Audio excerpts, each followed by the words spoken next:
C'est à la suite de l'avènement de la démocratie en 1991 et dans une foulée de création de mouvements associatifs qu'Acte 7, acte de sensibilisation, éducation et promotion théâtrale, est né à Bamako en 1994. Oui, donc Acte 7 est né dans la mouvance de la démocratisation.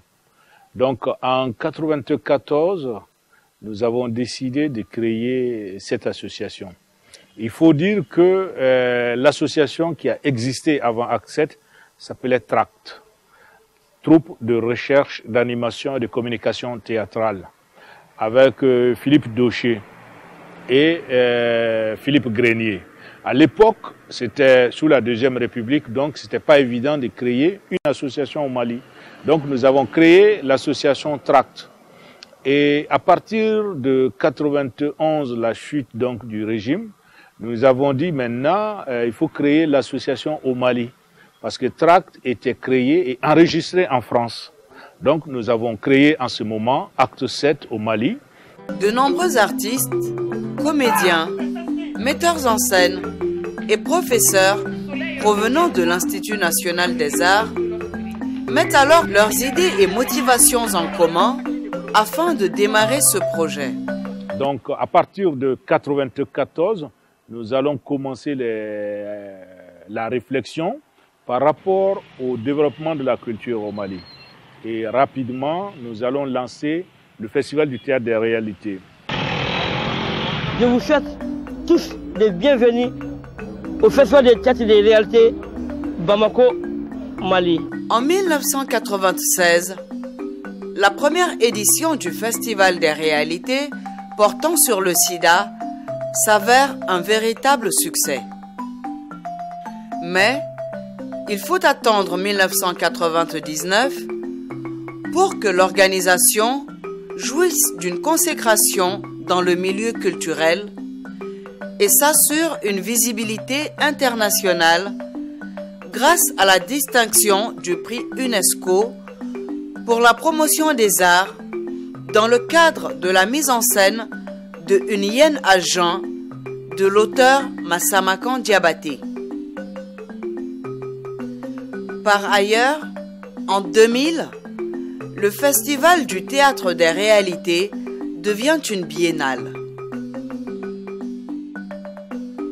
Peu à peu, l'association élargit ses horizons en s'intéressant à de multiples formes artistiques. Musique, art plastique, art décoratif, photographie, cinéma, écriture et bien entendu théâtre. On est prêt à vendre notre innocence pour quelques pièces. Plusieurs ouvrages ont été publiés par Acte 7, notamment Les Lionnes de ma commune. Dans toutes les cultures du monde, le théâtre a toujours joué un rôle social. Parce que le théâtre permet de porter un spectacle vivant devant la population, des problèmes, des questions, des situations. Bon, moi, je dois rendre hommage à Acte 7 pour le travail colossal qu'il est en train de faire. Parce que c'était un travail à faire. Bon, malheureusement, même si les gens ont compris que c'était un travail à faire, personne ne s'est donné la peine de le faire. Et c'est en cela qu'il y a vraiment tout le mérite de Acte 7, qui a compris que ça, c'est un travail qu'il faut faire pour la mémoire même de l'art et de la culture du Mali d'une façon globale. Que ce soit à travers les livres, que ce soit à travers les films, etc. C'était un travail à faire, et malheureusement qui n'a pas été fait avant. Mais mieux vaut tard que jamais. Acte 7 a contribué à déjà archiver presque la plupart des artistes, soit dans les livres, soit dans des images. Et je crois que ce travail, nous devons le saluer et féliciter Acte 7 à sa juste mesure. La mission de Acte 7 consiste à contribuer à la promotion de la culture malienne et à favoriser l'épanouissement de ses membres à travers des activités socio-culturelles et la formation. Les objectifs de l'organisation sont donc multiples. Promouvoir des actions artistiques et culturelles en privilégiant le théâtre du style Kotéba et la recherche sur les traditions et rituels liés à toutes les formes de théâtre.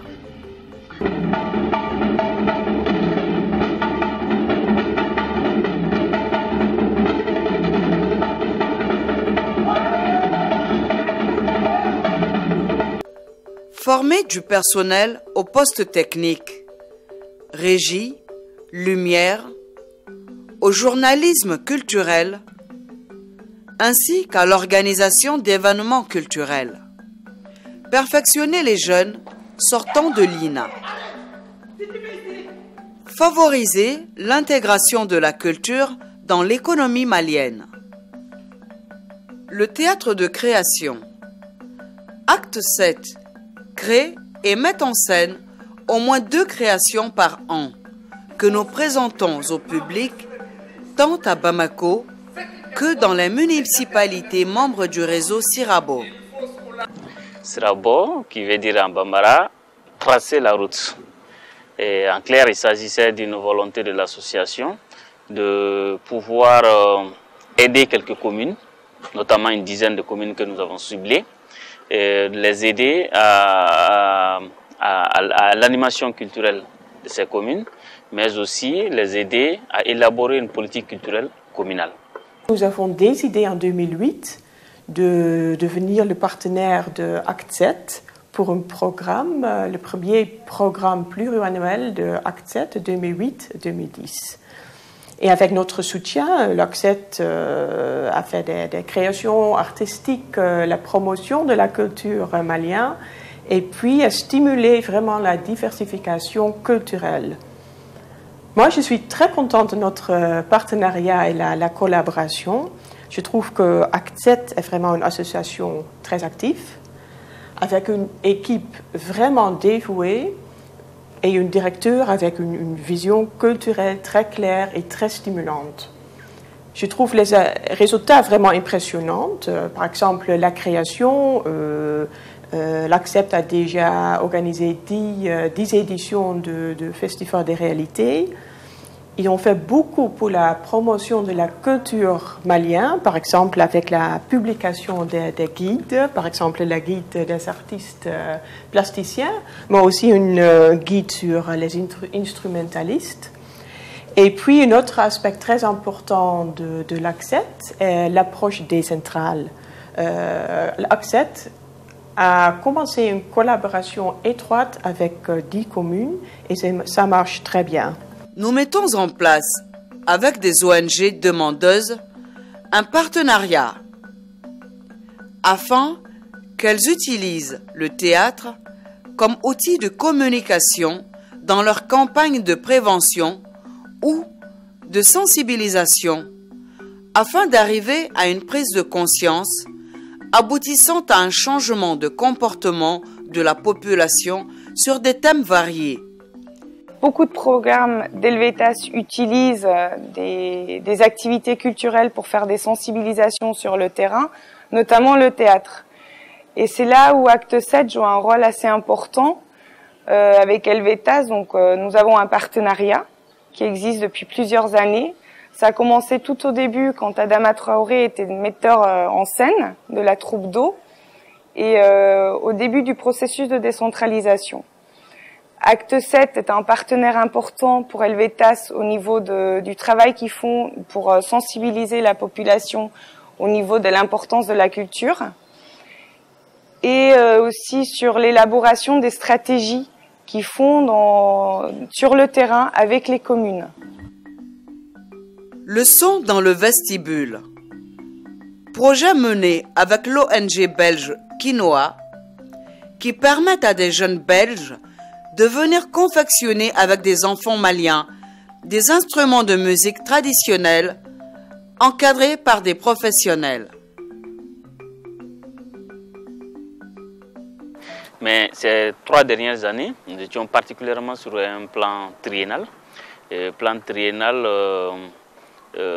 Réalisé grâce donc au partenariat de l'ambassade royale des Pays-Bas, de la fondation Don Pays-Bas et de Helvetas Mali.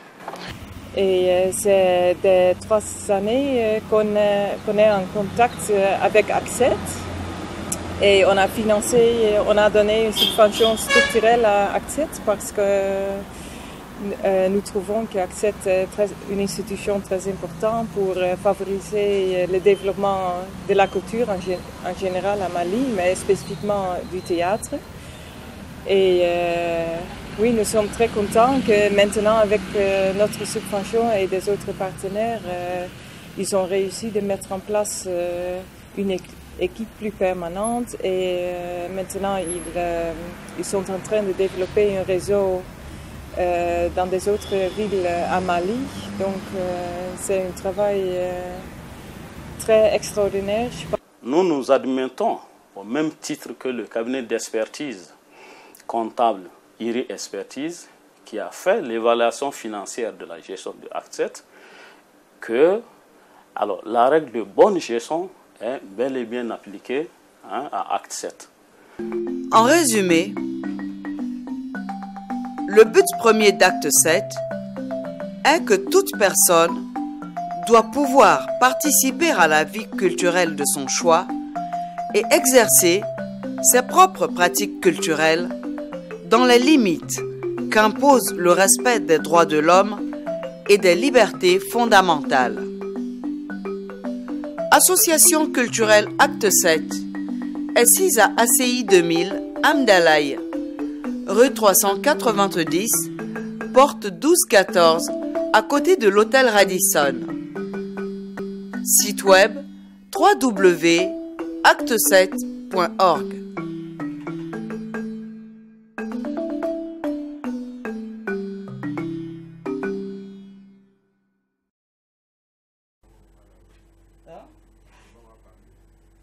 On peut parler, il n'y a pas de problème. Mais je te donne un regarde, si tu veux faire, par exemple, dans